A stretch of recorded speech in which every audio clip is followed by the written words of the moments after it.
Building, we in the building. Good morning, nation. What's good, y'all? Welcome to Ready to Tape. You know what it is, man. It's 8:45 Pacific Standard Time, and it's Victory Monday. Victory Monday, the first Victory Monday of the damn season. We in week 4. What the hell going on, man? But shout out everybody in the chat. I see some people pulled up on this, man. If I can get that thumbs up to make sure the audio and the visuals are good, because look, I'm hyped up for this one, man. I'm super juiced. I'm hyped up for this one because it's the first win of the season. First win of the season, and we got to go into week 5 going up against division rivals, man. Division rivals in the Kansas City Chiefs, but we'll get into all of that once we get the warm-up. You know what it is. We just pre-gaming right now. Shout out to Dragon Hendricks already with the thumbs up. Appreciate you, my big dog, Dragon Hendricks, in the building. I want to give some shout-outs. I got to give some shout-outs this morning. Why? Because we've been waiting so long, man, and everybody's been supporting through the hard times. It's been hard times. I mean, week 1, week 2, week 3, we had to take them L's. We had to take the L's, but the support has been there. Everybody's been pulling up, man. Everybody that's subscribed. I appreciate everybody in the building, man. So let me get a shout-outs. Alex 11 in the building. He says, what's good, Ray? What's good with you, Alex? Appreciate you pulling up on us. Raider Rosha in the building. The more we feed Jacobs, the more we win games, baby. You know what it is. Just one, baby. Let's go. Yes, sir. You know what it is, Rosha. Dangerfield in the building. What's good with you, big dog? Salute to the big dog in the house. SVT, that's my brother right there. He says, it's safe to say the Denver Donkeys are under new ownership. Derek Carr is the owner of the Denver Donkeys. Congratulations, nation. And I was thinking about this yesterday, SVT. I ain't going to lie to you, bro. The last 5 matchups against the Denver Broncos, we've won. Yeah, it's safe to say Derek Carr definitely owns the Broncos. Kind of like Aaron Rodgers owns the Bears, you feel me? So it's definitely in there. Shout out to Omar for pulling up on us. He says, Raiders. You know what it is, boy. You know what it is. What's good with it? Alex says in the building. What's up, family?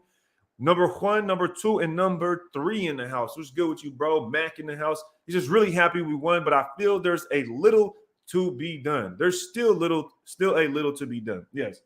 More than a little to be done, Mac. I'll even add to that. We got a lot more to be done. Like I said, we got week 5 on the way, and we got to go play the Kansas City Chiefs. And I'm going to ask y'all later in the show how y'all feel about that Kansas City matchup, man, because we know we be struggling against them boys. Come on, let's be realistic. But at the same time, I think we're starting off on the right foot to go into Kansas City at the end of the day. Let's go, says Dragon Hendricks. You know what it is, man. Most definitely. Alfredo in the building. What's happening, man? He says, sweet, sweet victory. Yes, sir. Yes, sir. You know what it is. B-Rod, 1-3. We have to play our best game next week. Defense needs to continue to improve. Carr needs to get better in the red zone throwing the ball. We can't waste red zone opportunities against good teams. And I agree with you 100%, man. And we'll hop into the box score of yesterday's game. We'll talk about it here shortly. Continuing to give some more shout-outs, man. Raider Nomad in the house. Appreciate you, big dog. Tavito in the house. We got another Mustang lover over here, man. SVT, you better get with him. You better get with him. He look like he got a Cobra out there.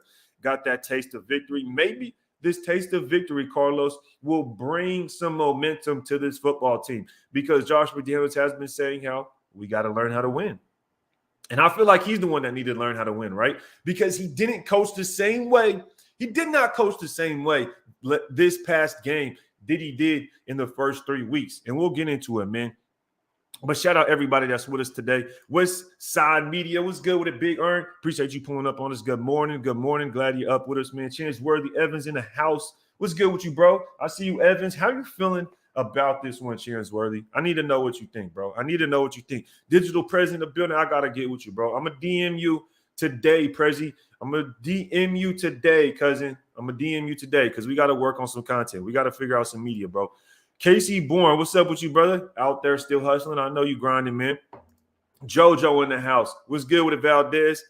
Neek 5 with us today. You know it. You know it. Love to see it. Love to see it. EJ, longtime subscriber. EJ, man, 1-3. Who would have thought, EJ? Who would have thought? I'm telling you. Gene in the house. What's good with you, Gene? Good morning, Ray. Happy Monday. Happy Monday, but Victory Monday as well, dog. Victory Monday. White Tyson, Max Crosby is looking like an all-pro. And I got to talk about Max Crosby, bro. I got to talk about this dude, Max Crosby. He is snapping. He's going off. But not only is he snapping, bro, he is improving in the run game. And this is something that a lot of people try to knock Max Crosby. Coming into last year, they were saying, oh, well, you know, he's just a pass rusher. He doesn't do good or well in the run game. I don't know, y'all. This dude is looking like an all-pro elite edge defender. I'm talking about defending the run game. Looks like Max Crosby has defended the run this year better than he's actually gotten to the quarterback.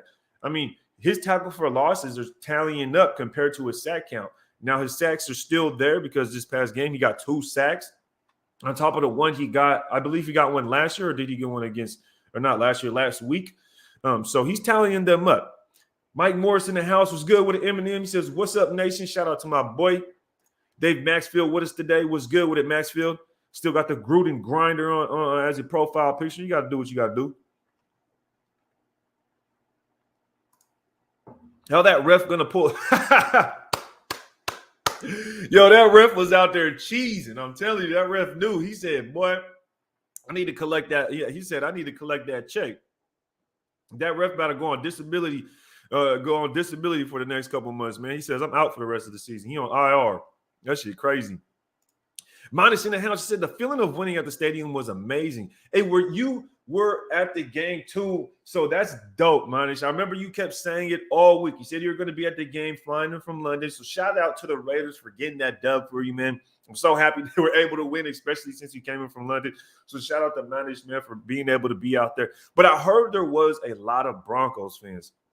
What the hell is that about? Why is there so many Broncos fans at the Raiders game in the Raiders house? It seems kind of strange, man. It seems kind of strange. We are in Vegas, though. You know what I mean? The entertainment center, capital, whatever you want to call it. On the Win 98, always seems we have success with the delayed handoff. I'm going to have to definitely technically, I might have to look at the film on that one because I didn't really notice that on the Win. So I'm going to definitely take a look at that, bro. Definitely good observation. Boogie in the house says a lot to be done. Chiefs are a whole nother animal. And that's what I'm saying, bro. Y'all know me. I'm not biased. And I'm going to talk my ish. But let's get into it, man. Let's get into it. I definitely want to talk about this Raiders team. I want to talk about the Raiders defense to start off. Because the way they played yesterday was just looking great. And at the same time, there was some things that we do need to work on.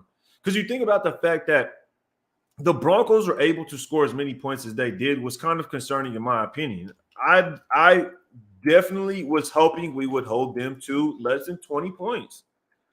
Less than 20 points is really what I was aiming for at the end of the day. Now, is it bad or anything, the fact that the Broncos were able to score more than 20? No, I wouldn't say so myself. But I was definitely looking at 20 points being that threshold for this defense. Now, 23 isn't too far over. Shout out to Ray Dizzy. He says, "Good morning, Raiders fans. Finally a victory Monday for us." Yes, sir. Yes, sir. But, yo, we got over 100 people in the chat already, man. If we can't go make a play, hit that like button. You know what I mean? It's free. Let's boost the algorithm. It's a good morning. And shout out to everybody going to work, on their way to school, on the way to the gym, getting your protein shake, drinking your water, drinking your coffee, tea, whatever it is. It's Good Morning Nation. And good morning to everybody in the nation, man. I hope y'all all doing good, and I hope y'all all doing great, okay? Because we got our first victory Monday of the season. Now, let's get into this defense, man. First things first, I want to talk about, outside of it being Victory Monday, I wanted to talk about the defense. Now, is it right that we start talking about Max Crosby first? Yeah, it probably would be right. But I think there was just something that obviously stood out to this team. And what was it? A defensive touchdown, y'all. I think the fact that we got a defensive touchdown out of our young cat, Amik Robertson, and he was able to return it and not fall on his ass and able to get it to the end zone, I think it was a huge play. Like the fact that we've seen a defensive touchdown, it's been 3 years, well, almost 4 years. That says a lot about this defense, dude. It says a lot about this defense. Now, I know a lot of people will bring up the fact that Amik Robertson took it to the house. But what about Duron Harmon? Duron Harmon last week got an interception, and then this week comes in with a forced fumble. And I feel like this dude is everything people talked about in the offseason, how he's a magnet to the football. He's creating turnovers. So I definitely think this dude right here, Amik Robertson, can step up, but Duron Harmon is an unsung hero of this Raiders defense, and I think he needs to get a little bit more credit, is Duron Harmon. Chinsworthy says AR21 stepped up with the tutty and key tackles, and definitely, Amik Robertson is definitely stepping it up.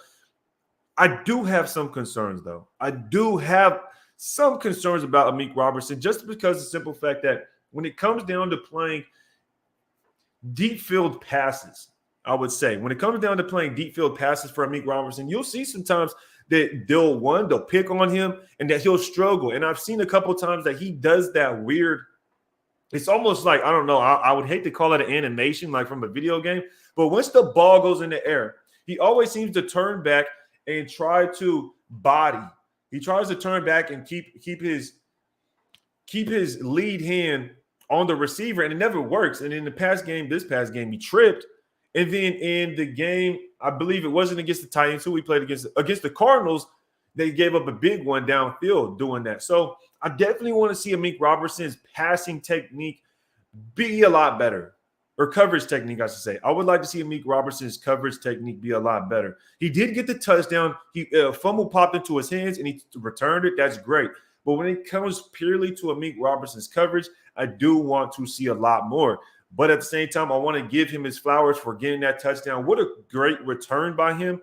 The dude looked like he needs to be returning kicks, in my opinion, as well. But I wouldn't go that far. Great return by him. Shout out to Chance Worthy and key tackles. Look, when Jerry Jeudy made the gesture that bro was too short, I love the way Amik Robertson was able to respond. I love the fact that he didn't continue to get beat downfield.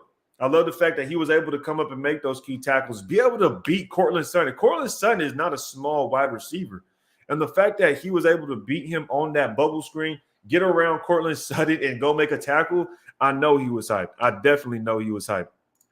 Carlos in the house, he says, hit that like button. Go make a play, hit that like button. Y'all know what it is, man. Y'all know what it is. You know, Head says, I like Clee's play yesterday. Give him some of Chandler's money. Give him some of Chandler. Look, Clee's already getting enough money, man. I ain't even going to lie. That dude was getting like $10 million this year, and that's dead cap. So you know he was a stay on the team. But one thing about the defensive line is I want to break down the NASCAR package. I know y'all seen that NASCAR package, man, where we had Malcolm Kuntz, Chandler Jones, Cleveland Farrell, and Max Crosby all out on the field at the same time. I love to see it. And I think we're going to see a lot of that going into Kansas City. Especially, we're going to see a lot more Malcolm Kuntz. We need a lot more speed on that defensive line, and I think it's going to help when we go play KC. So I'm glad we were able to see it this week. Now, moving on from Amik Robertson, y'all. Moving on from Amik Robertson, let's talk about Crosby and Hobbs, because these two guys, in my opinion, these two guys are elite. At this point, Max Crosby and Nate Hobbs are elite. These two are just, and that's what it is at this point. Now, let me hop to the comments because I see some people talking about Hobbs himself. Imagine if Crosby had help on the line. Exactly, bro. Now, if we were able to figure out a way to where we could, I don't know, maybe rotate Kuntz in with Chandler Jones, I think it would be a lot better. But the fact that Chandler Jones is still yet to be found is a pretty penny. Like, we're paying a lot of money for someone not to get any sacks, for someone to really not get any tackle for losses and make big plays. So I think that's kind of discomforting on our end. But at the same time, let's give him a little bit of time. I don't know. I'm not the biggest fan of Chandler Jones, and I'm trying to be optimistic here. You know, Tombstone Nation for Life says, bro, that NASCAR package with Mac Jones, Clee, and Kuntz was fire. Exactly. And you know what's surprising? That it took this long to actually see it. That's what I'm surprised. Like, it took this long for us to see Kuntz out on the field so many times that it stands out, right? Not really the fact that, he goes in for 2 snaps in the entire game.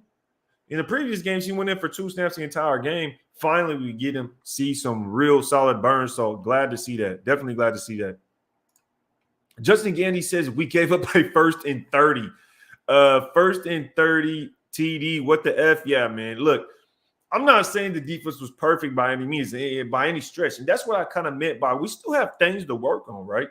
And I think one thing that's definitely going to stand out for us is the fact that Denzel Perryman going out is going to hurt.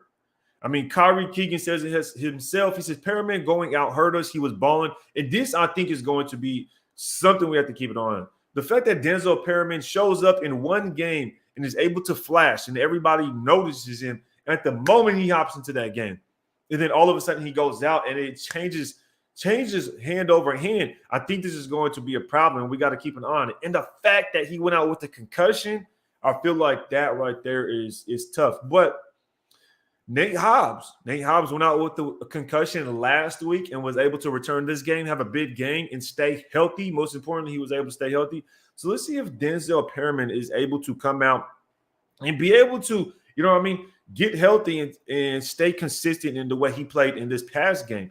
But let's keep an eye on that Perriman injury and see if any news comes out today to really update on the concussion protocol. And after that Tua injury, bro, I don't know. I think they're going to change up the concussion protocols here soon. In my opinion, I think they're going to change it to where if you get a concussion in one game, you're going to end up being out the next game automatically. I honestly think that's what they're going to do with the concussion protocol, but I don't know. That might be a little dramatic, but I think that's what they're going to probably do. Chandler was held all game. They did call it once. I wouldn't really say he was held all game. He was held, definitely, but I want to say he was held all game. But shout out to Lone Star Reddit, man, for dropping a super. Appreciate you pulling up and supporting the channel. He says, yo, Ray, the win against the Browns is cool. Against the Broncos is cool, but I'm more hyped for this KC matchup. Do you think KC raises the bar for our offense to break out against? Definitely. Without a doubt, Lone Star. The KC game is what I'm most anticipating for because you think about it, and this is why I brought up in the beginning, and I started with the dialogue saying, look, we're 1-3 going into week 5 against Kansas City. How are we going to fare up against a team that has the opposite record than us? Obviously, Super Bowl contenders every single year, and we're just getting the ball rolling when it comes to a victory. So it's going to be a tough matchup, man. I'm going to try to stay optimistic because I think our offense, based on just our offense, right? We were able to put up 30 points this past game, and Derek Carr didn't throw a single touchdown. He didn't even throw over 200 yards, guys. Like, Derek Carr barely did anything this game. He went for 188 yards, 0 touchdowns, 0 interceptions with a 61 QBR. And most importantly, I think that says a lot about this team, the fact that, look, we don't need to depend on the damn pass. And the talk between Mark Davis and Josh McDaniels must have been simply Mark Davis telling Josh McDaniels, run the damn ball. Run the ball. And I think that's how the meeting went between Mark Davis and Josh McDaniels, because we've been saying it, Raider Nation's been saying it, everybody in the chat literally would say, run the ball. Why aren't we running the ball? And finally, we find a balance. In this game, we find a balance to where we'll run the ball, pass it, and we'll be able to go back and forth and not pass every single down. But we did do it one drive this game. I believe. Digital Press says last defensive touchdown we had was when Eric Harris got a pick 6 in the Colts game, 2019, I believe. Another against the Chargers on Thursday Night Football the same year at Oakland Coliseum. Yes, Eric Harris was the one that got that pick 6, man. So, I mean, the fact that we have to talk about how Eric Harris is the one that's getting a pick 6 is pretty tough. I mean, we need to fix – and this is another thing I noticed. Digital Press just reminded me. Have you guys noticed the fact that our seams are getting beaten to death on the defensive side of the ball? Have you guys noticed, like, I seen Justin Herbert, when we played the Chargers, he beat us on a seam route for a touchdown in the red zone. And then this week with the Broncos, Russell Wilson beats us on the same damn seam route in the red zone to score a touchdown. And I think teams are going to start taking notice of this and going to pick on us. So we're going to have to be careful and just keep notice of that, y'all. I want y'all to keep notice of that seam route that opponents want to run against us. Omar with another super. Appreciate you with the super, dog. Supporting the channel. He says, bro, I'm all for drafting a quarterback. Not a big DC fan. By the amount of hate he's getting is ridiculous. Fans should realize he is our quarterback until further notice. And I 100% agree, Omar. I don't think Derek Carr is so bad that he's hurting us to the fact that we're losing games because of him so much. And what I mean by that is I don't think he's a Jimmy G. Let's get that straight. Derek Carr is not a Jimmy G. Like, I don't see Derek Carr running out of the back of the end zone, and Derek Carr is able to really rally a team behind him. I don't think Jimmy G really rallies a team behind him. But at the same time, the Derek Carr conversation will go on forever as long as he's on this football team, in my opinion, at this point. So we'll see what happens, Omar. I think as long as he continues to get dubs, nobody will even say anything about Derek Carr. Because look, nobody's really saying anything about him after we got this win. And he didn't throw a single touchdown. He did not throw a single touchdown. I think I have it right here to show the box score. His stats real quick, Derek Carr's stats real quick. And you'll see. Our guy got, here we are right here. Derek Carr, he went 21 for 34, 188 yards. He was sacked twice for a loss of 15 yards and had a QBR of 61.6. So the fact that Derek Carr is able to go out there and have a game like that, and we put up 30 points. Think about this, guys. We put up over 30 points. We scored the most points out of all 4 weeks against the Broncos, who was supposed to be the best team, best defense, one of the best defenses in the league. And then Derek Carr didn't even throw a touchdown. So I think it's adding up pretty nicely for us, in my opinion. James Purple on the house says, what up, Raider Nation for life, just one, baby. Raiders. Yes, sir, James Purple. Appreciate you pulling up on us, man. Koontz got manhandled on the last play for the Broncos. Honestly, I didn't even catch that, bro. I'll be honest, man. At the end of the game, I didn't really watch the last play, I don't think. Or are you talking about the one where where it was the drop pass? I'll have to take a look at that one. He said Jones almost had a sack. Almost. Ain't no damn way. Almost. Ain't no damn way. Hell yeah, Hobbs and Crosby are elite all pros. Hell yes, bro. I think it's time for Hobbs to really get that elite next to him. Let's ride. Some writer says Max and Hobbs are different makers on the D. Hobbs, most definitely, brother. You know what it is. Hollins also has been a solid wide receiver too. Shout out to Samoa Raider, man. And when I go to a game, Samoa Raider, you better hook me up because y'all be having a ball out there, bro. So when I go out there, I hope it's jumping like y'all be doing in them blackout parties. Y'all be out there being lit, dog. I don't know what type of time y'all be on, but it's turned up time. Let me tell you, feeling better for next week. Honestly, running the ball works, even with DC. Yeah, most definitely. And I mean, we've been saying it, Dragon. We've been saying it for how long too? Run the fucking ball. Excuse my language. My fault. If I was talking to Josh McDaniel's, that's probably what I would say. But run the damn ball. What are we doing? It's too early to be cussing. I don't like to cuss. But let me catch up to the chat, though, man. Shout out to Raider Reaper. He says LaCar Jackson with 40 rush yards, though. Yes, sir, bro. Shout out to Raider Reaper. And SVT wanted me to pull this up, man. So I think it's only right that I did. Show off Derek Carr being able to get some stunts out of the backfield. Where are we at? This ain't it. But I wanted to show y'all this, man, because he wanted me to show y'all. He wanted me to open the show up with this one. So let me go ahead. Where's SVT at? SVT. Let me see. Carr scramble.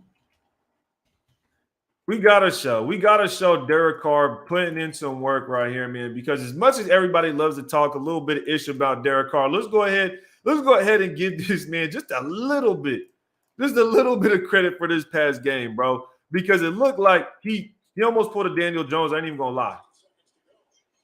And he gets to scramble outside right here, man. Look at him go. Look at him. Look at that burst.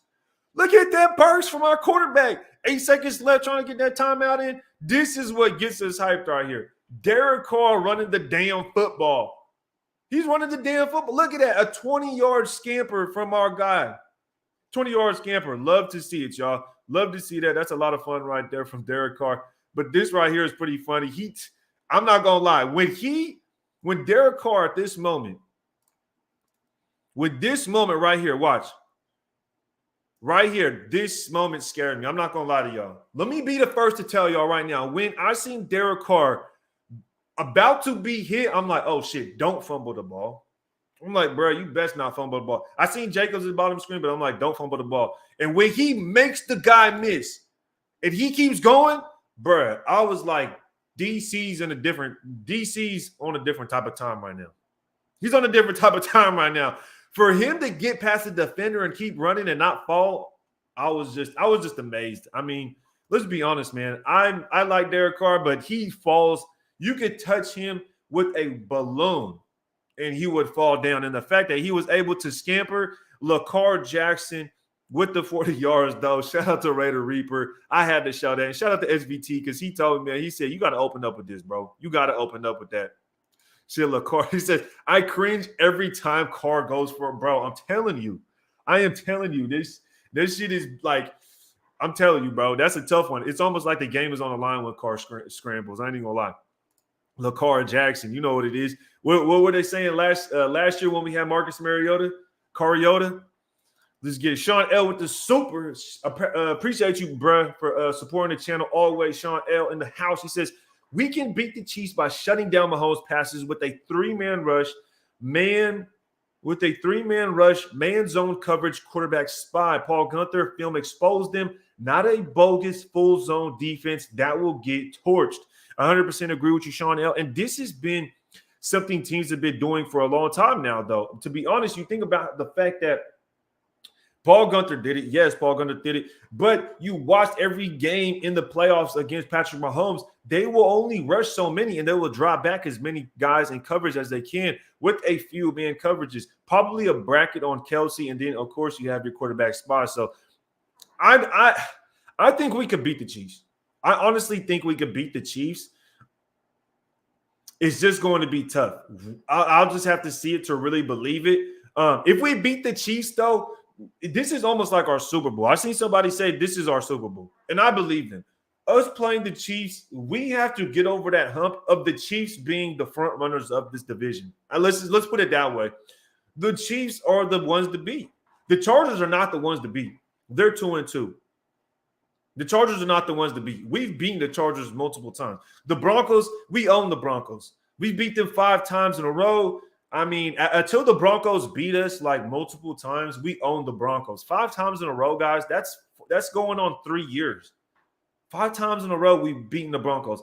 So the team to beat is the Chiefs, to be honest. And this is going to be our mini Super Bowl, okay? If we get over this hump, if we are able to beat the Chiefs, teams will be gunning for us. Teams will be gunning for us. We will put the NFL on notice if we beat the Chiefs. So hopefully we're able to come through with that one. Mike Moore says, it's so strange putting up 30 with Carr having a big game. Without Carr having a big game. Yes, it is strange. It's definitely strange, Mike, because that's what we expected. At least that's what I expected. I ain't going to lie. I expected us to have big games because of the simple fact that we got Devante Adams, Waller, Hunter Renfrow, and Matt Collins. Don't let me forget to give Matt Collins his flowers, to apologize for everybody. Everybody needs to roast me for saying something about Matt Collins before the season started. Okay. Y'all need to roast me for saying anything about Matt Collins because that dude, not only does he come up with big catches, he almost had a touchdown this game on a freaking penalty play. On the free play to Matt Collins, he almost got it. Just his foot was out for a little bit. But everything I said about Max Collins was blasphemy. I'm sorry to Matt Collins. But it is strange that we put up 30-plus points.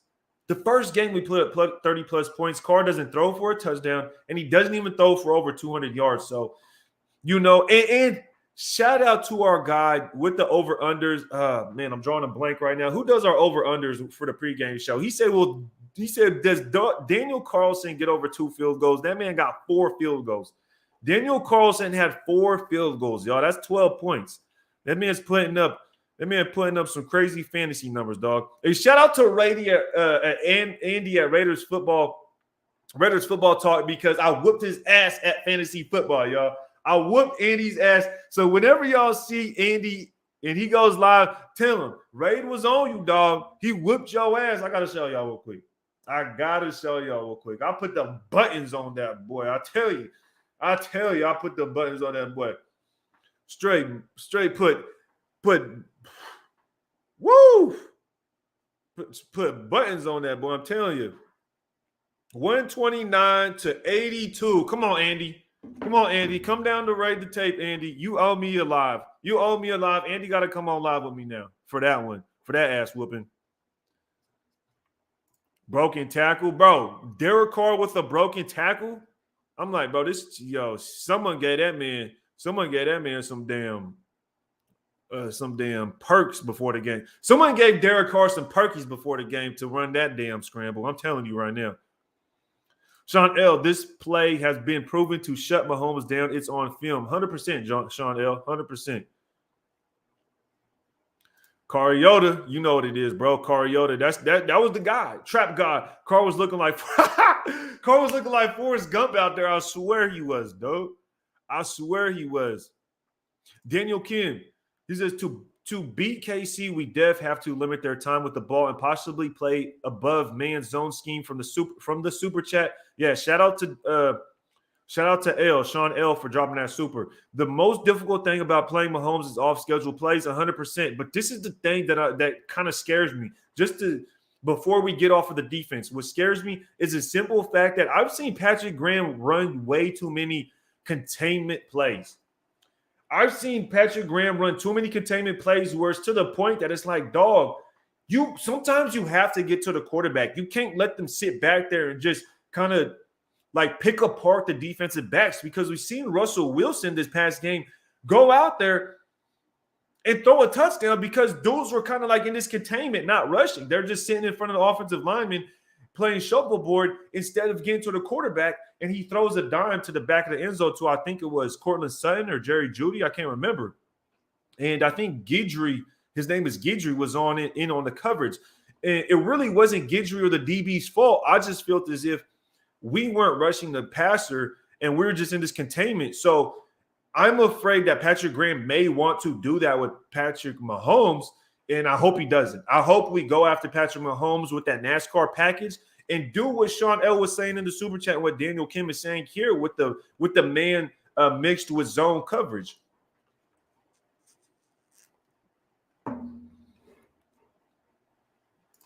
Paul Gunther defense on Patty Mahomes. Exactly, Riddlesberger. Todd Davis, he learning from all the running backs he is surrounded. Exactly, he better.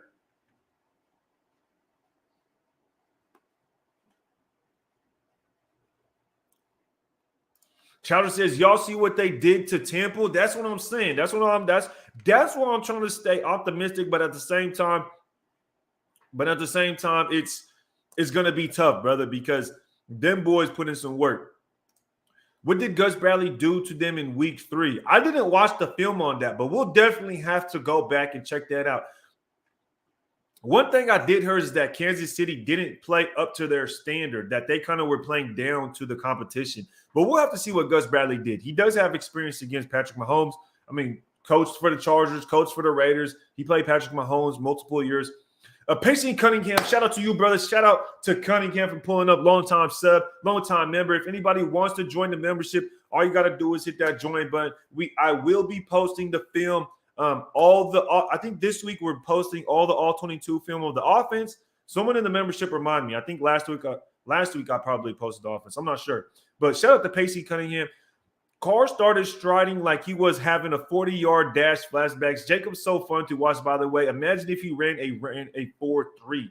This is now Pacey Cunningham. Y'all know I've criticized almost every player on this team, but Josh Jacobs for his speed. I've always criticized Josh Jacobs for his speed, but the fact that he makes up for his speed, in my opinion, for his ability to make people miss, and this is what I mean by this is what I mean by make up for the speed, right? It's hard to make up for speed, but when you have plays like this, let me pull it up for y'all. But when you make plays like this and you're stuck nearly in the backfield without anywhere to go, I mean, bro, you can't really complain. Let's be honest. You can't complain when your running back does this. Like, the dude just snaps on him. Like, are you serious? Look at that. I mean, I got to give Josh Jacobs his flowers. Now, this is where I have the concern. It's because, and this is what I've said, this is my biggest criticism of Josh Jacobs. I do like Josh Jacobs, but this has always been my criticism, is that he has no breakaway speed. Watch this right here. Watch this cut, spin move, cut back to the inside. He jump cuts outside, spins back. Bruh, are you kidding me? Are you kidding me? Josh Jacobs, bro. And we haven't ran the ball. This is the guy we've kept the ball away from. Someone needs to slap Josh McDaniel's upside the damn head like a child, bro. Are you serious? Let me see if I can get this thing to load real quick because this one is tweaking right now. It's tweaking. We got to watch this thing one more time. Break this down one more time because this is lethal.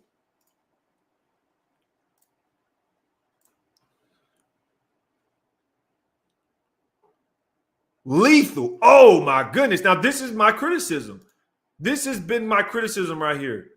The breakaway speed. That's all. That's the only thing I've ever criticized this brother for is his breakaway speed. And this is where I would love to see him really just take off into another gear and be gone because I felt like that's what he could have done. He already broke away from the guys. You see him starting to break away, and he has the leverage on the safety with the angle, but he just doesn't have the speed to finish. But at the end of the day, the dude still went out there, put up crazy numbers, and was able to perform well for us, man. So shout out to Pacey and Cunningham. That dude, Josh Jacobs, was snapping. If Jacobs had a 4.3, we would have picked up his fifth-year option. There would be no question about that, dog. There would be no question about that. Sean L says, get them likes way up. Yo, shout out to everybody in the chat. We just hit 300 people in the chat. Let's see if we can get 300 likes, y'all. That's all we got to do. Can we get 300 people to make a play and hit the like button? Would love the algorithm to get that boost, man. Feed Jacobs, public enemy number one says, and that's what we've been saying. We need to feed Jacobs. We've been pounding the table. Knock on wood, if you with me, we've been pounding the table for that, man. And finally, look, Mark Davis, like I said earlier, Mark Davis went into that meeting to speak with Josh McDaniel's and told that man, he said, run the damn ball, Josh. Run the ball. Give the ball to Josh, damn it. Okay.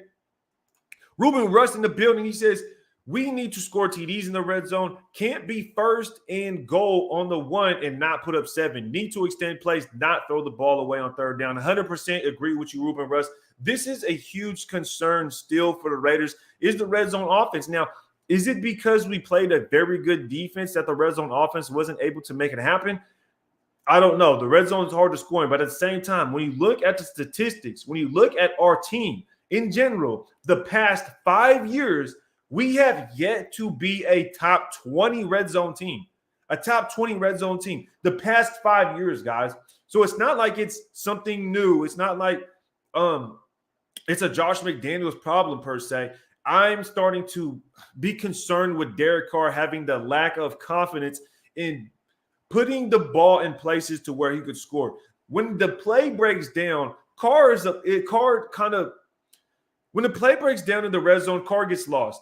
And the reason I say that is because think about the play when you had the rub route and Carr literally – I seen Mac Jones make this play. So we're in the red zone and it's a rub route. You know how Devante Adams, he does the slant and then somebody picks to the outside.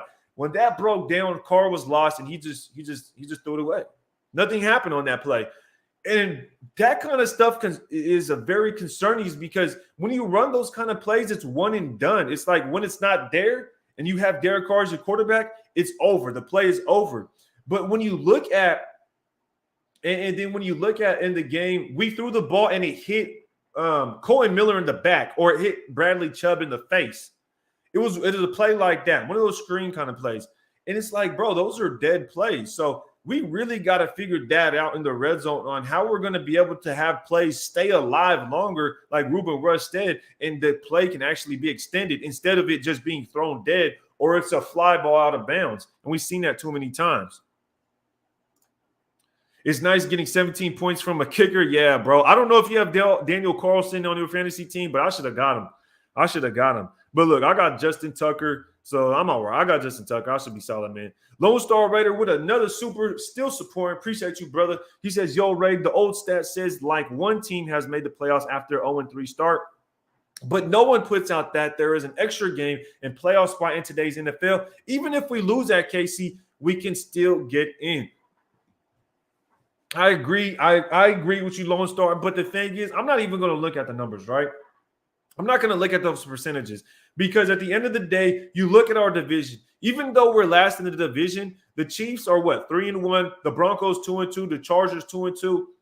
All it will take for us to do is beat the Chargers in our matchup later in the season, and then we'll be right there tied up with them. And if we're tied with the Chargers towards the end of the season, it's going to be okay. I see us still making the playoffs. And that I think we'll be fine. We just have to continue beating the teams we should be, or not continue. We need to beat the teams we should be and not just beat the teams that we've beaten the last couple of years. Because, I mean, 5 in a row against the Broncos. Obviously, we own them. There's something we're doing well against the Broncos. Derek Carr knows how to play the Broncos, apparently. So we need to go out there and beat the Chiefs now. Mo Dizzle says, with the $2 super chat, appreciate the support, brother. He says, does clock control work against the Chiefs? I don't think so. Man, it's tough to say because they could score at the drop of a dime. I mean, they could go out there and get the ball one drive. You hold the ball for 10 minutes, say, right? You run it with Jacobs. You keep the ball out of their hands. They get the ball with 2 minutes left in the first half. They get the ball with like a minute 30, whatever. They end up going to score because that's how quick they could score. So I don't know if clock control is always about, but I think having a balanced game like we did against the Broncos is what we really need to do, bro. Like, let's just stay balanced. Let's not get off course or anything and do anything crazy. Continue being consistent in what we've called and what we've done. And all we'll need to do is run the football and pass the football efficiently. That's it. Let's not go out there and try to do anything outlandish, like kick an onside. Oh, my gosh, bro. I just thought about this shit. I just thought about that. What the hell? I got to ask y'all, man. I got to ask y'all before I forget. What do y'all think about that onside kick? I completely forgot. See what happens when you win? Y'all see what happens when you win? You start forgetting about stupid shit. That onside kick, what the hell was the point of the onside kick? I'm trying to figure that out. Someone let me know down in the comments, man. Xavier Foster, he says, this game should have been 44-16. W is still good. Definitely should have been 44 because the red zone woes, Xavier. I definitely hear you. The red zone woes was an issue. Also, I mean, like I was just saying, that onside kick, they get a free 3 points. We literally get a free 3 points to the Broncos. Cunningham says, I love how teams are playing us to defend the pass because they don't want to be the ones on the field when it clicks and our offense puts up 6. Yo, 100%, bro. I'm telling you right now, bro. Exactly. And if we get this run game consistent, Cunningham, let me know, Cunningham, what you think. If we continue, do you think we're going to continue running the ball like we did against the Broncos? Do you think? Jacobs always has a good game against the Broncos. Like, think about since his rookie year, Jacobs has continuously, every time he goes out and plays the Broncos, putting up crazy numbers. So I would love to see him do that same thing against the Chiefs. But at the same time, I mean, we gotta just have that consistency. We just have to have that consistency. Shout out to Pacing Cunningham, man. I think we could put up 60. Because think about it. Carr did not put up a single touchdown, guys. And Daniel Carlson kicked 4 field goals. He put up 12. He put up 12 points. So I definitely think if we could start converting those red zone situations into touchdowns instead of Carlson kicking a field goal when we got the ball at the 1, like our brother said just earlier, we're going to be able to put up them 60, bro. We're gonna drop something crazy on somebody this year. You know it. Let me catch up to the chat though, man, because I noticed we're a little bit behind, and I'm way behind on the chat, brother. Way behind on the chat. Let me catch up. Okay, here we go. The onside. Dimitri Cruz says, onside, I felt like he was trying to be cocky. I feel like he was trying to be a little bit extra. I don't know why he was doing all that extra stuff, but that was ridiculous. Raider Paul says, if Carbage plays like that again against the Chiefs, we're screwed. Yeah, I mean, yeah, we're going to be screwed. We can't kick field goals against the Kansas City Chiefs. We're going to have to turn those into big-time tutties at the end of the day. SVT says, I'd rather go for a 4th and 1 than going for a onside. And that's what I'm saying, SVT. Like, the fact that we didn't go for that 4th and 1, I was actually surprised. I was super surprised. Because, okay, obviously, if we give the ball back, well, one thing I would say is based on the way our defense was playing, I kind of like the way our defense was playing. And then you go out there, you have the ball 4th and 1. We've been running pretty well. Why not try to just punch it in? And it just makes me feel like Josh McDaniel's still isn't comfortable being a head coach.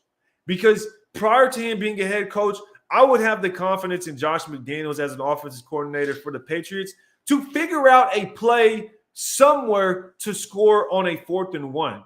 Like if Josh McDaniels was the offensive coordinator for the Patriots at 4th and 1, I feel like he would have had a play to call to be able to score that. But now that he's the head coach, I feel like he's not comfortable doing certain things. And he almost like I wouldn't say outsmarting himself, but he's just, what would be the word? Someone help me out. I wouldn't say he's outsmarting himself. He's just like overthinking or something of the sorts. Because an onside kick, but you kick a field goal on 4th and 1, SVT makes a great point, bro. Josh McDaniels just needs to gain that confidence as a head coach. He needs to embrace the locker room. You know what I mean?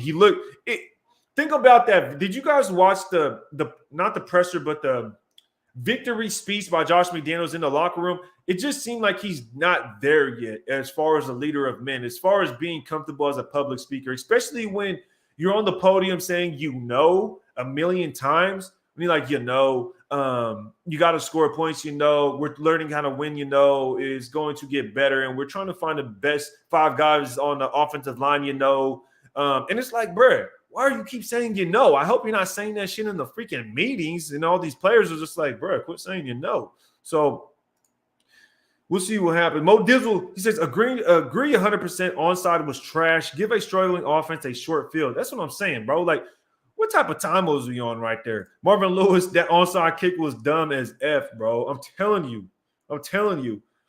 Special teams was just awful all day. And I kind of agree, bro. And this is honestly where we made a bad judgment call when we have brought in what's our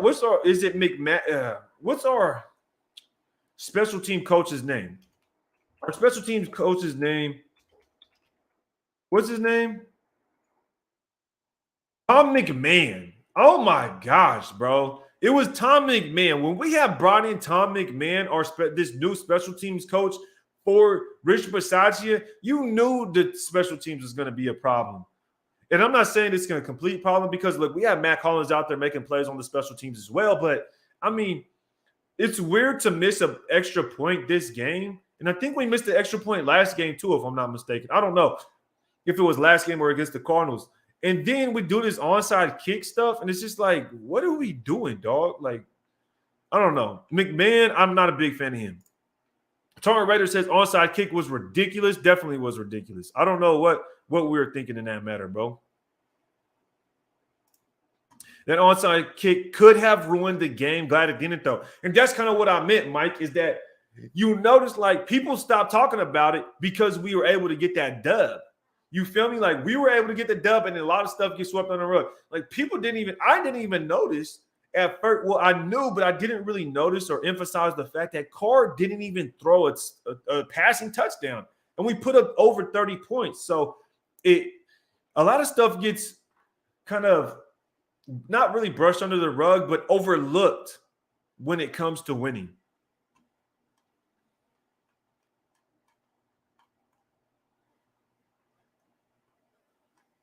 Shout out to Element Pro. He says that Matt Collins' special teams play was fire. 100%. That's what I'm saying. Like, we have good players on special teams. I would put it this way. We have good players on special teams, but we have a bad special teams coach, man. Like, let's be honest. I feel like our special teams coach is bad. He hasn't had a good history of being a special teams coach. So that's why I was really surprised we even brought him in to start off with.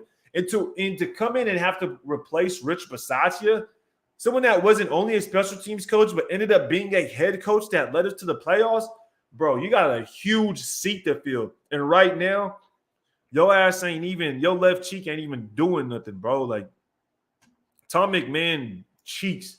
Special teams was questionable, except Hollins is the man. Exactly. But, I mean, 4 for 4 from Daniel Carlson is also golden. Special teams coordinator didn't make the call to kick the onside. That was McDaniel's. 100% agree. I'm not saying that it wasn't just because I don't think the special teams coach is going to be like, all right, on this kickoff, you're going to kick onside without telling the head coach. That would never fly. But I'm sure the head coach went to the special teams coordinator and was like, make sure you dial this up. Make sure you have this dialed up for when I want to call it. And the special team coach, I mean, they didn't even execute it that well. They had an opportunity to get it and still didn't get it. So it was still kind of like Raker says, he said, still scratching my head over that onside kick. Exactly, brother. Exactly. Frank White in the building. What's good with you, Frank White? Long time no see. He says Patrick Graham is doing a great job with his defense. I think Max might be Defensive Player of the Year. I don't know if Max would get Defensive Player of the Year quite yet, right? He would have to put up like 20 sacks, bro. He would have to get a lot of sacks, in my opinion, to get Defensive Player of the Year. Now, does that mean he's not going to be able to get up towards 20 sacks? I wouldn't say that, but you got to get close as an edge defender to 20 sacks if you want to be Defensive Player of the Year. Especially the way Micah Parsons is playing right now, is going to be tough for him to beat him out, especially because the clout. You know, a lot of people are clout chasers. A lot of people hate the Raiders, and people are going to hate on Max Crosby just the fact that he's on the Raiders and not give him as much credit in, you know what I mean, as Micah Parsons. But Patrick Graham, I think Patrick Graham could definitely do better. I would say that. I do like Patrick Graham a little bit. I'm not completely sold on Patrick Graham yet. Let's see how he does against Kansas City. I think this will be the real test going up against Kansas City. Because when you look at all of our games, let's be honest, guys, when you look at the box score of all of our games and you talk about the defense, it's interesting to say the least that in all of our games, guys, in all of our games, in regulation, we've held the team nearly to the same amount of points. Look to the left of your screen, and you can see here, when you look to the left of the screen, you can see here, we let the Chargers put up 24 points. The Cardinals in regulation, again, the Cardinals scored a defensive touchdown on a fumble recovery. So really, the Cardinals scored 23 on the defense. So the defense gave up 24 against the Chargers, 23 against the Cardinals, 24 against the Titans, 23 against the Broncos. So we've seen a consistent defense. And this right here is where, for me, I'm not completely sold on Patrick Graham, because regardless of the opponent that we faced, we've seen the same score. We've seen the same score. Virtually, we've seen the same score from the defense. That's when you start to look at the offense and say, bro, the defense has held every team to 23 or 24 points every game. Go out there and put up 26 points to 30 points, and we win all those games. So I'm not sold on Patrick Graham yet until he's able to hold an offense, like shut them down, actually, like I would really expect, especially with Chandler Jones on one side, Max Crosby on the other side. Would love to see more pressure coming from that. Osvaldo Valdovinos says, W YouTuber. Shout out to you, man. I hope I said your name right. I pride myself on saying names right as well. Shout out to Queen Raiderette in the building. I see you pulling up on us. Long time no see. Appreciate you out here supporting. If y'all can, make sure to go make a play. Hit that like button. It don't take nothing but a second. The Gaffler in the building. Salute to our brother. Good morning. Hope you're out there being safe and holding down the Bay Area. You know what it is. Max is making Chandler look bad, real bad, LMN. I'm telling you, bro, he's making Chandler look real bad right now. And look, and it's tough because a lot of people were depending on Chandler Jones to come in and be that guy to set the tone and really put this, how do I put it? And really put this defense over the hump, right? Make this defense go from a subpar 20th ranked defense to an above average 15 to 12 defense. And that's what I felt like Chandler Jones was supposed to come in and do. And the fact that he hasn't really been productive it's concerning to me, because I didn't even want to sign Chandler Jones. I really didn't. So that's why it's really concerning to me. I would have rather gone out and got a really good defensive tackle. I like defensive tackles more than edge rushers, to be honest. Like, I feel like if you have a good defensive tackle, you can get an average edge defender with a really good defensive tackle, and they will make for a better defensive line than having a really good edge defender and having a subpar defensive tackle. That's just how I think about it. There's pros and cons to both, but it's kind of like when you look at the Steelers' defensive line. Although they have Watt, I know, their defensive line is still good because they have had defensive tackles that have been all pros like every single season the past decade. The Rams got Aaron Donald. Regardless of who their edge defenders are, they're getting to the quarterback. So I've always liked, exactly, Keezy, exactly. So I've always been favorable for a very good defensive tackle. That's why I wasn't mad when St. G was like, we should go get Christian Barmore. And I'm like, I'm not really mad at that because I would love to get a D tackle, you know. And in this past draft, we waited We waited to get defensive tackles in Matthew Butler and Neil Farrell Jr., so we're not even getting a starting caliber defensive tackle out of the draft because we used the first 2 picks on the offense. That's why I'm so critical of the offense usually in most times.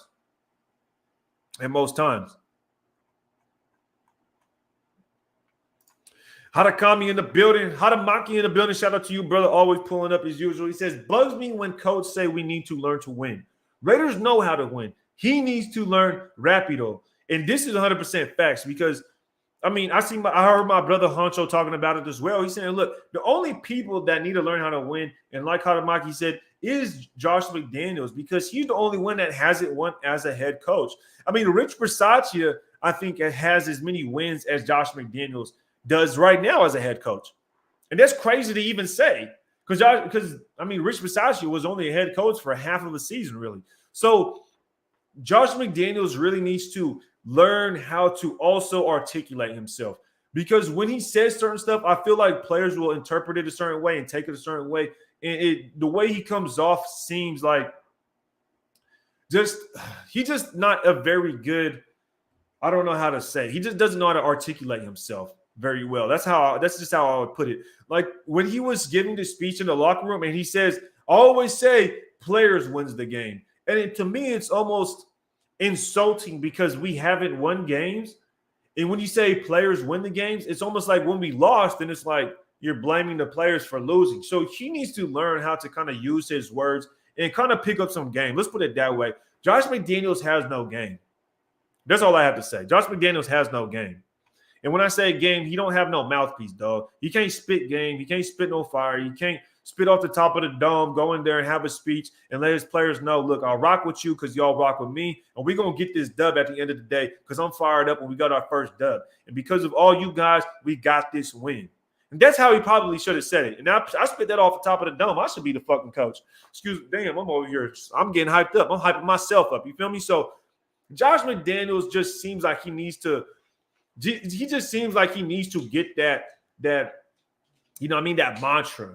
You know, he needs to get that confidence. Go in there and talk to his men, talk to his team.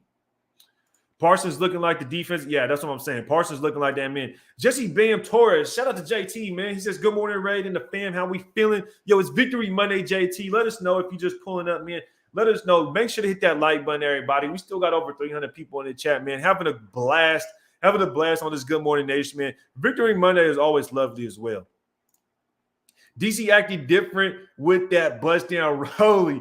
Yo, that shit crazy, man. I got to pull this up because SVT showed me this image of Derek Carr in the presser with the Rolex bust down Rolly on. And I was like, dog, there's no way that Derek Carr has an iced out Rolex on. Like this must be, he must have taken, what the hell happened? He must have taken Max Crosby's jewelry, kind of like Ryan Fitzpatrick did with Deshaun Jackson's, because there's no way Derek Carr is out here really just stunting on everybody with a damn Rolly, with a bust down Rolly, man. Let me see if I can find a picture or something like that. Because I was like, I don't know. I got to zoom in on a picture. I really got to zoom in on a picture. Where's it at? Yeah, I can't even find it. I think SVT sent it to me on IG.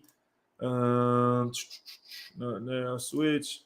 Yeah, this thing ain't even working right now. But, yo, that bust down Rolly, I was like, bro, what? There's no way this man got an Ellen bust down Rolly. There's no way. McDaniels needs some Gruden. Yeah, McDaniels needs some Gruden energy. And, you know, the last week, you know, that skit that came up of – not really a skit, but it's that video of Gruden that came up where he's talking to the players and he's like, I want better effing execution. And that right there is what gets you pumped, bro. Like when you see your coach doing that, I want better effing execution. That's fire, bro. We need that. We need that from our guy, Josh McDaniels. But at the same time, you know, Josh McDaniels probably ain't that guy, but we've seen him get a little ticked. Last week, if you listen to Derek Carr's presser before this game, you'll hear Josh McDaniels in the background yelling, and then Derek Carr even says, Derek Carr is like, oh, he must have not liked that. You know what I mean? Or even when he's out on the practice field and Malcolm Kuntz almost, you know what I mean, puts a body on Derek Carr while they're running drills, and, you know, Josh McDaniels got mad, and he's like, What the F is you doing? Blah, blah, blah. So Element Pro says, speaking on Carr, did y'all see him getting on guys a little more when they were making mistakes? I know it wasn't nothing too crazy, but he did a little something. I did see that Element Pro, especially when we were in the red zone. Now, I don't know why he was getting on people. We'll definitely have to look at the film on that and kind of try to gauge what he was trying to tell the players. But I did see that fire in Derek Carr. And the fact that we got the dub is great, but I want to see Carr continue to do that even if we continue to win, right? I want to see the foot on the gas pedal. I want to see Carr's intensity and fire be there even if we get the dubs. I don't want to see him kind of get relaxed or kind of be calm. Well, I want him to be calm, but I don't want him to like withdraw just because we're getting W's, if you know what I mean. We got to keep that energy, dog. You already know SVT. Yes, sir. You seen that bust down Rowley. D. Watson says delusional. Delusional like the massages, brother. Delusional just like the massages. Jojo McDaniel's is not the coach everyone hype him up to be. Yeah, I mean, let's give him some time, all right? Let's give him some time. Race for head coach 2023. Hey, put me out there, man. All I'm going to do is go live for the game plan. For the game, my game plan would be Good Morning Nation, right? This will be my game plan. I would go Good Morning Nation. And then I would ask y'all, what should we do to beat the Kansas City Chiefs? You feel me? That would be my game plan. And then I would let the nation drop the game plan for me. So we already got an idea. The defense was already figured out. You feel me? We're going to do what Paul Gunther did. We're going to go back, look at what Gus Bradley did week 3 when the Colts beat the Kansas City Chiefs. And we're going to look at what they did. So we're going to rush 3, maybe rush 4, have a man zone coverage. That's the defense. On the offense side of the ball, we're going to stay balanced. We're going to run the football as much as we can, but at the same time, we want to take our shots and we want to have efficient mid to short throws, okay? And that's how we're going to be effective. That's how my game plan would be. Boom. Derek Carr, you're great at making short throws. You're great at making intermediate throws. Let's make that happen. In between that, let's get some good Josh Jacobs runs filtered in with some Zamira White. That's my game plan. Let's get it. George says 100. Let's get it. Let's get it. What is up, Ray? But Darren Waller got the bars for his raps for McDaniel's speeches. Darren Waller. Oh, man, Darren Waller. Let's talk about this real quick because we've yet to talk about our guy, D. Waller, man. This is somebody I do want to talk about. Let me put this over to the side real quick so I don't forget about this Darren Waller conversation I did want to talk about because I feel like our guy – I'll get back to it. A couple of comments I want to talk about. Thank you, Berserk, for reminding me about Darren Waller. I do want to talk about this dude. Mower says, you know the live is lit when you got 2 F-bombs from – Yo, appreciate you, Mike Morris. You know I don't be trying to cuss, bro. You know I don't be trying to cuss. DC out here making moves behind the scenes. I'm telling you, dog. He out here trying to make some – he's trying to do some strange things. Max and Tay took DC shopping. Yo, shout out to Hammer, bro. Shout out to Hammer. Yeah, he got them shopping. That's what I'm saying. DC trying to get that flavor. He's trying to get that chip on his shoulder. I think DC needs that cultural change. You know what I mean? He needs a little bit of influence on him so he can bring that fire. We into nightmares, exactly, bro. I believe in nightmares. That speech right there was different. You know Gruden was working on that all off. You know Gruden was working on that speech all off season. He was in the mirror practicing like, I believe in nightmares. No, I can't say it like that. I believe in nightmares. I believe. He was like Russell Wilson when he was all Broncos country. Let's ride. Broncos country. Let's ride. That was John Gruden on that speech. I believe in nightmares. Yeah, man. Yeah, just pulled up, brother. Shout out to JT, man. Appreciate you joining us, man. More running from Carr, Jeff Henders says. I agree with you, Henders. We need to see that consistency from Carr when the opportunity arises because this is where we'll see the offense definitely elevate. Not only Carr's game will elevate, but the entire offense will elevate, especially if he's able to get down the improvisation of taking off. And when it's time to throw it, when the guy's open and he makes that pass, that's where we're going to see the best of Derek Carr, which we know he could do. I mean, think back to, he's done it with Hunter Renfrow a million times. He's done it throwing down the field with Zay Jones a bunch of times. I believe he should be able to do it with Devante Adams, Darren Waller. We've seen him do it. So we should be all right in that aspect.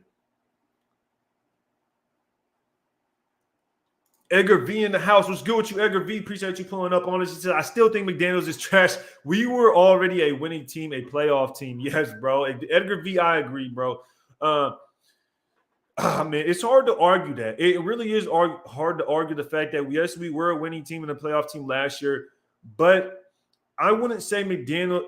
Man, it's hard to say, bro. Yeah, McDaniel's is a trash head coach damn near. I mean, it's hard for me to argue that, bro. I'll be honest. It's hard for me to argue that. Like, it's a good point. We were a winning team last year and made the playoffs. We're last in our division now. So to say anything otherwise would really be tough to, like, it would really be, I don't know. It would really be tough to argue. Only thing I would say is that maybe Josh McDaniels needs time to develop his head coaching role. And that's all I could really say. You know, like I was saying earlier, he has a hard time, I feel like, speaking to his team. I feel like he has a hard time with his speeches. Maybe Josh McDaniels just needs to call up John Gruden and say, bro, can you text me a couple of scripts? Can you text me a couple of speeches, brother? Because I'm struggling over here. Because John Gruden was all about them speeches, and he'll get on you. SVT, do the same thing McDaniels did to the Bills with Mac Jones. That's a pretty good idea. I mean, I could definitely see Derek Carr passing more than one time or 3 times or something like that. But yeah, Bradley Chubb must hate. Yeah, Bradley Chubb hates Jacobs, bro. Last year he put that boy on some ice skates. I'm telling you. EJ Redder says, hey, off topic, Ray, but I'm gonna be in Sac for a few days this week. What are some eateries or bars to hit? Damn, bro. I'll be honest. I'm not even that active out here in Sacramento to let you know, but I would say there's a spot. Oh, man, there's a spot on Rock, man. Shit, bro. What are the spots in Sacramento to eat at? What are the spots in Sacramento to eat at, man? Man, I would say South Sac at Dos Marias. South Sac, Dos Marias got some fire tacos, bro. South Sac. That's South Sac, though. What else? What's worthy of mentioning to eat out here in Sac? Oh, no, you catching me off guard. You definitely caught me off guard. I'm not really a bar goer, but I would say try Dos Marias in South Sac. They got the fire tacos, bro. I even posted them on my Ready to Tape channel. That's how fire they are. Anish Meta says, Waller got to step up. He's been hella underwhelming. Yeah, bro, I'm telling you. We're going to have to hop into that for sure. Hammer's House with the super. Shout out to Hammer House for dropping the super, man. Appreciate you pulling up on us and supporting the channel, big dog. Goes a long way. He says, Carr's intensity speaks volumes as a leader. Needs to keep this energy every game.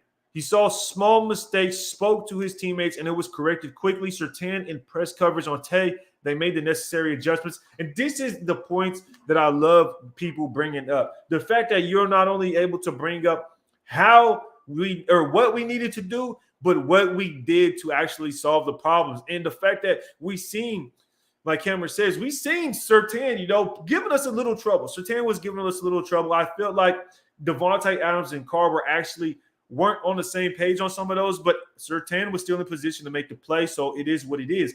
But you've seen, as time went on, Devante Adams was able to make the adjustments. Carr was able to put the ball where he needed to, and like Hammer says, the necessary adjustments were made to be able to make the plays. And it's only noticeable, not only noticeable, but it's very noticeable because you look at the end of the game and you kind of feel like Devante Adams had a very, very sneaky 100-yard game. Very sneaky 100-yard game. You didn't really see anything out of Devante Adams that was like, oh, he made this huge catch downfield. Really, no, it wasn't anything crazy like that. It was consistent, efficient throwing and catch from our two tandems. And then you go look at the box score. Let's go ahead and bring up Devante Adams' numbers really quick because we did look at the defense, but let's look at the fact that Devante Adams had 8 catches. Where are we at? Devante Adams had 9 catches on 13 targets for 101 yards. So that's a sneaky 100-yard game, in my opinion. Like 9 receptions, 101 yards on 13 targets. His long was 20 yards. So nothing crazy like he went out and got a 50-yard catch and then the rest were a bunch of small passes. These were good, efficient catches. And when you think about it, 9 for 100, that's nearly a first down every catch.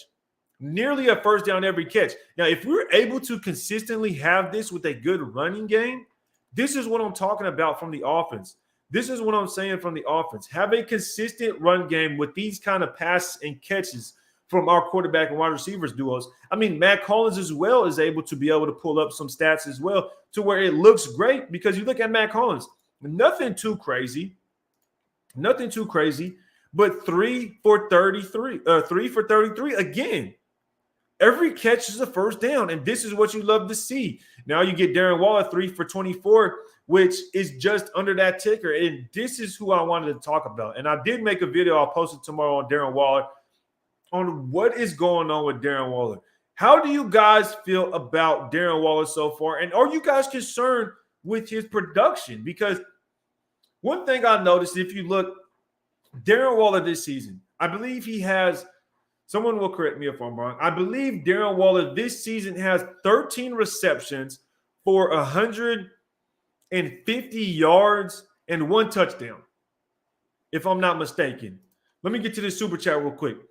If we continue this type of performance and Jacob stays running like he is, what are your thoughts on his chances of staying with the Raiders? Well, if this is the number one thing, Jorge, appreciate the super chat and the support. The super chats go a long way. This is how we keep the channel popping. He says, and 415, shout out to you, man. You in the Bay Area, brother of ours. If he's able to show that he could stay healthy, we are going to definitely re-sign him, in my opinion. We just have to figure out what we're going to do on books in order to keep him. Now, I think he would want to stay with the Raiders and sign a contract that would help us in the long term. Maybe the first year he gets a decent amount of money, but then the next couple of years it starts to later in the contract, just like the way we did Chandler Jones and Devante Adams, to make it short. Then we could do a contract like that with Jacobs if he is reasonable. Now, again, if he's not reasonable, I don't know, because the way the contracts are with Chandler Jones, Devante Adams, Derek Carr, we owe them buku bucks, bro. Like, we owe them crazy money. And we looked at their contracts last year, and I just wonder, how are the Raiders going to do this going into next year? Right? Are we depending, like, I don't want to go off script and start talking about defensive tackles or anything, but when we look at these contracts, bro, just look at these contracts real quick. Jorge, look at these contracts real quick. We have our guy Devante Adams at the top. We that played Devante Adams the most. 5 years, $140 million, average salary of $28 million. Derek Carr. Now let's go look at Chandler Jones's contract real quick. Chandler Jones's contract expires in 2025. Okay, guys? In 2025. So when you start talking about contracts, it's a little scary, in my opinion, because I'm not the one to talk about contracts with. I don't know everything about contracts. I'm not an accountant. I could ask Sanjeet, and Sanjeet would know because he's an accountant in real life, I believe. So, but when you look at this, for the people that have common sense, like I have common sense, we can look at it and clearly see, yes, a cap hit of $7.8 million is not that much for Chandler Jones right now. But we owe him $19 million next year. He's a $19 million cap hit next year in Chandler Jones. But also look at the dead cap. Look at the dead cap on this guy. It's crazy. So next year, dead cap will be 25. So these next 2 years, guys, Chandler Jones is going to be a Raider without a doubt. And we owe him $20 million next year. Now that's $20 million right there. When you go look at Devante Adams' contract, we'll see clearly Devante Adams gets $12 million this year, and this next year he gets $15 million, and the dead cap is 31. Now the dead cap you're not worried about unless you get rid of them, but again, $15 million. So their caps, both their caps are going up, and this is the one that's going to be interesting.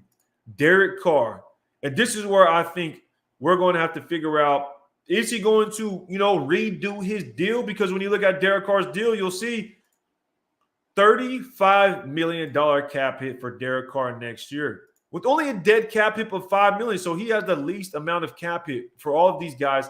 In the following 2 years, $43 million.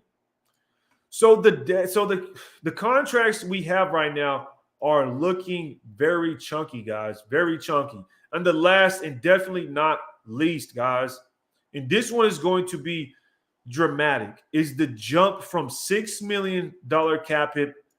$6 million cap hit jumps up $15 million to $20 million for Max Crosby.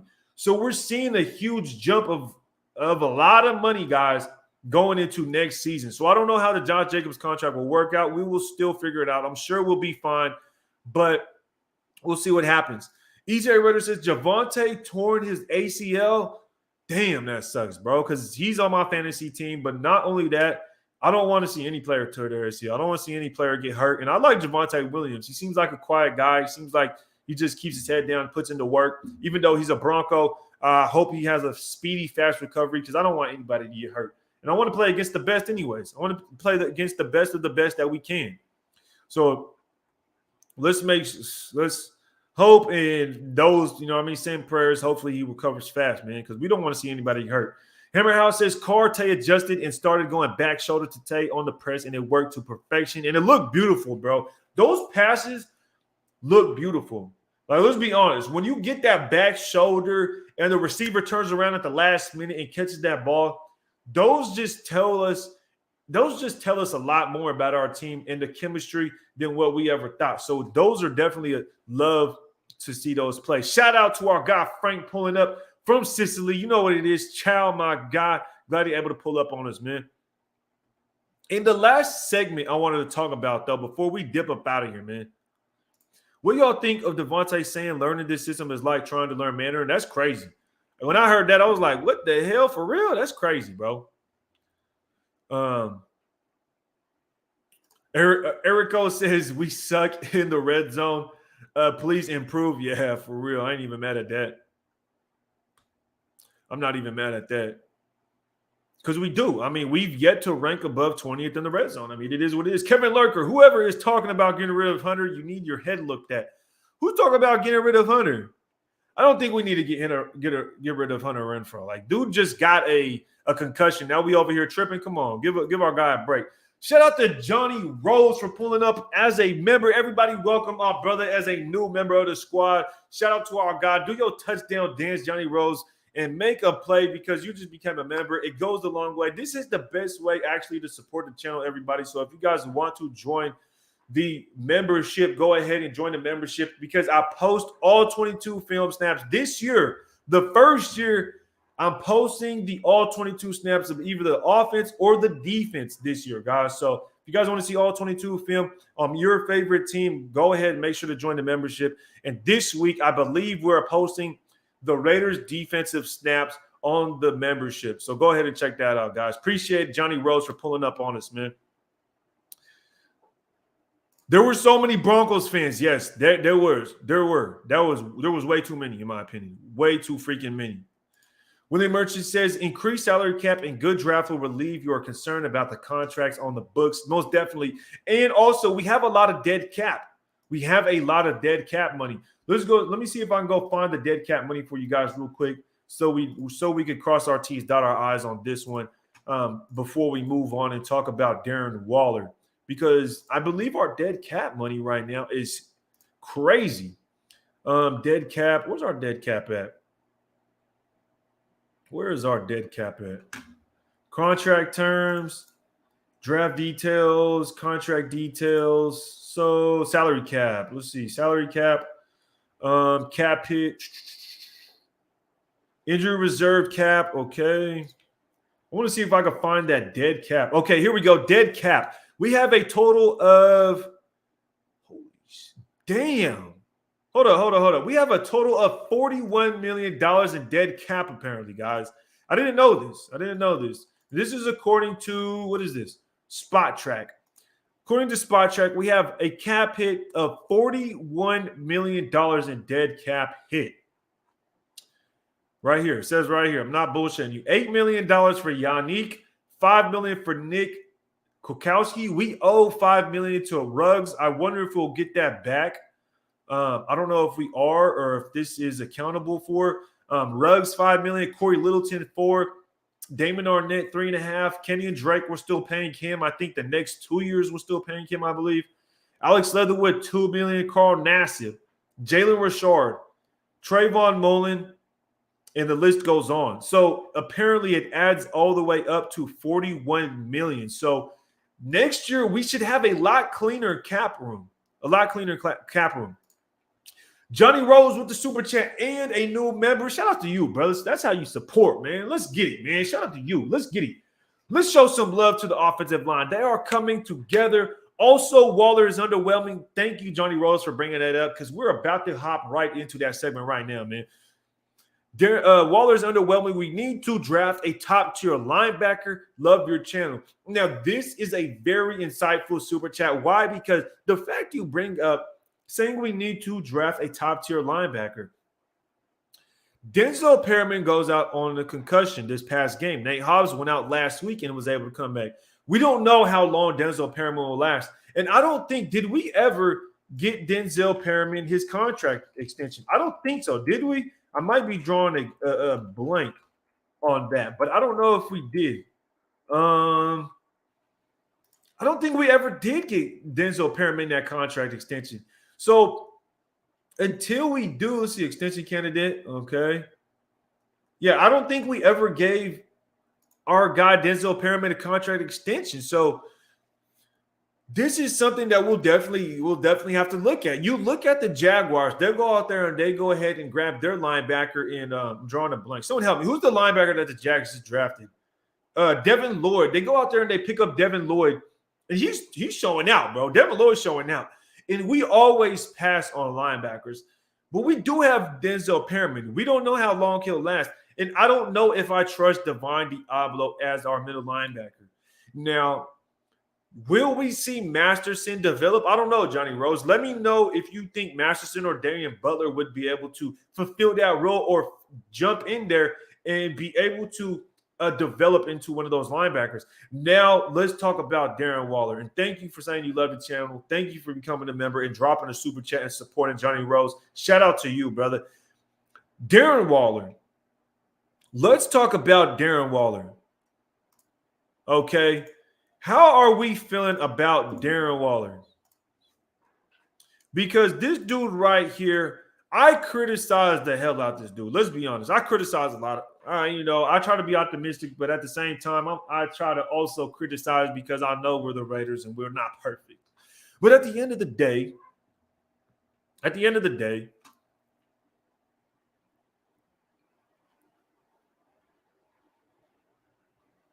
I'm reading this super chat right here. I'm trying to just comprehend. Darth Vader Raider. Shout out to you, man. He's the $2 super. He says, did you see Ruggs is training Waller?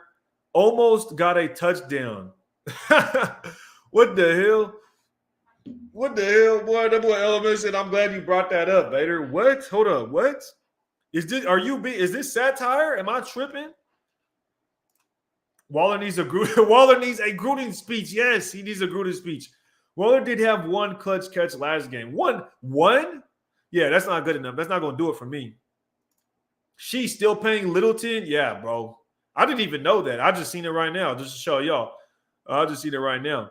Waller got paid, lost motivation. I don't know if it's that, but it could be. It could be. Any answer is not the wrong answer. To be honest, we all know Waller hasn't broken a tackle in his career, but he used to catch pretty good. Yes, he used to catch pretty good. And I think that's what's concerning us the most. No one can read the run as fast as Perryman is that guy. Did we not pass on Micah Parsons last year or not? No, I don't think we passed on Parsons. No. Parsons was picked before us because I think the Cowboys picked before us, I believe. No way we passed on Parsons. He bailed us out. Who bailed us out? Waller or who bailed us out? Waller is at Caesars setting point spreads. Oh, don't say that. Don't do that man like that. Renfro's return will help Waller by taking coverage away from him. Yeah, but that's the thing. That's the thing, though. It's like Waller shouldn't need Renfro to take coverage away from him. You have Devante Adams on the freaking field, man. You have Adams on the field.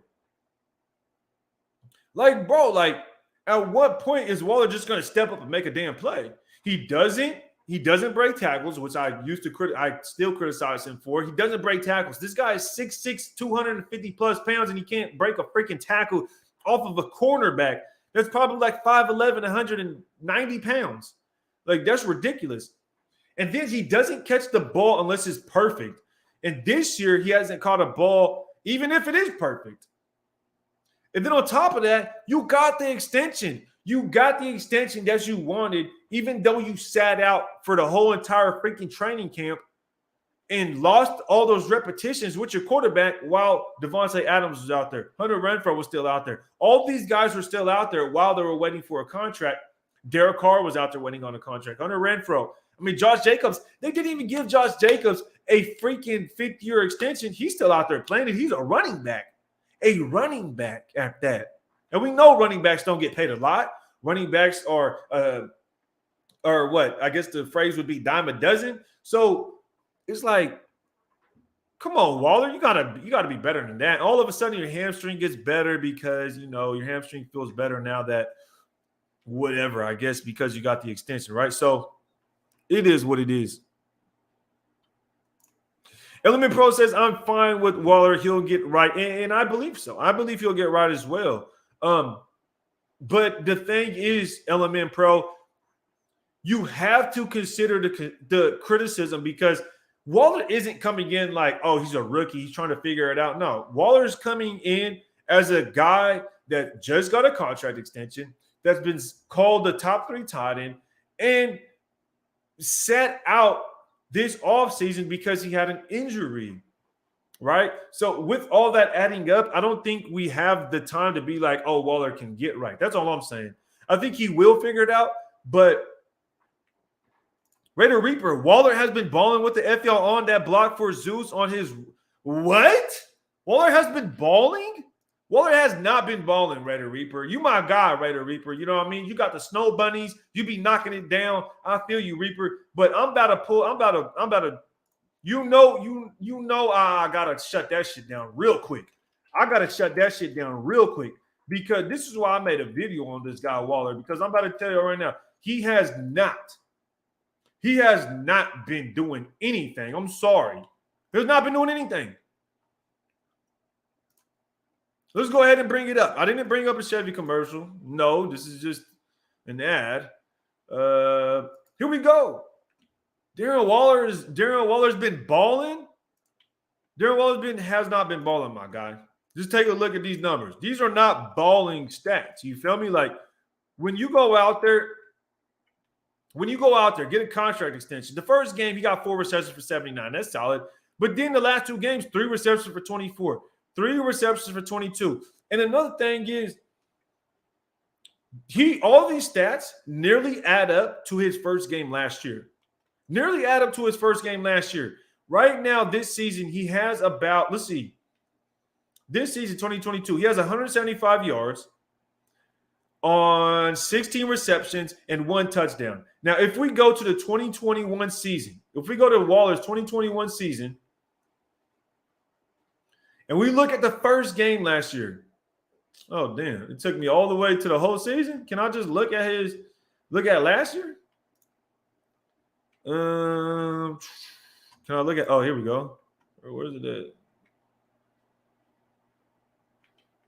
More Waller pages. Okay, here we go. 2021. Now, remember, he had 175 yards this season in 4 weeks with like however many catches. Last year in the first game, 105 yards, 1 touchdown with 10 receptions. So in one game, he dang near put up what he did this whole season.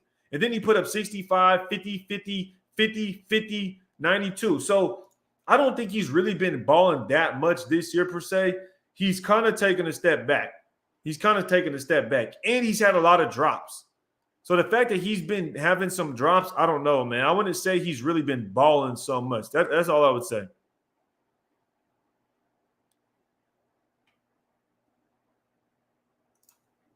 Janet Kowski in the house, he said, we're not paying a dude who hasn't played at all 10 mil.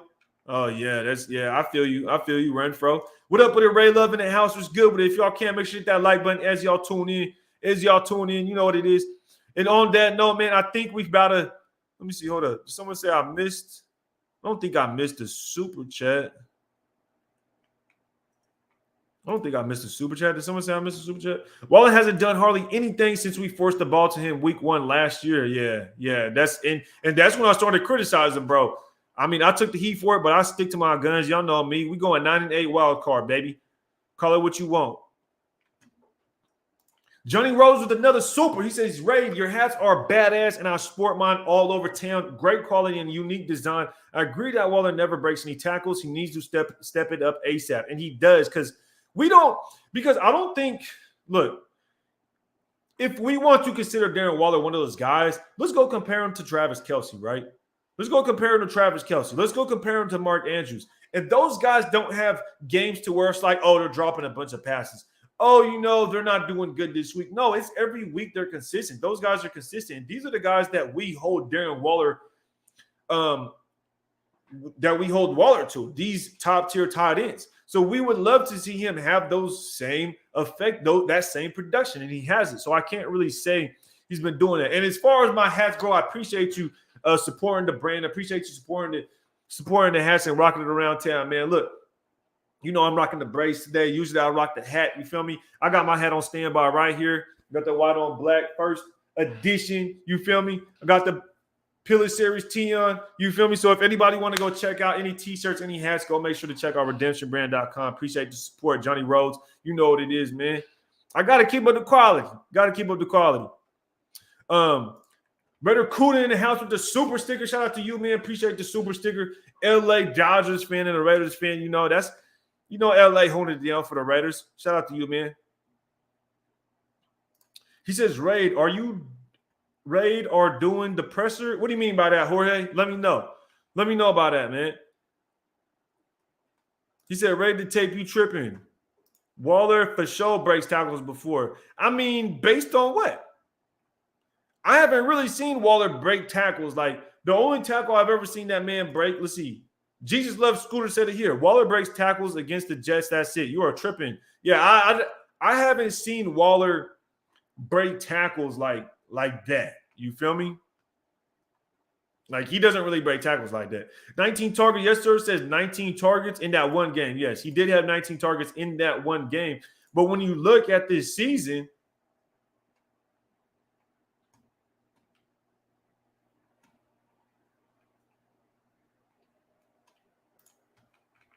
he definitely hasn't had as many targets. So I definitely feel you on that. He did have 19 targets.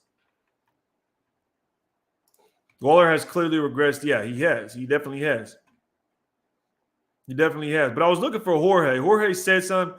Oh, McDaniel's pressure at 10:30. No, brother, I'm actually going to call this a show, man. I had a blast.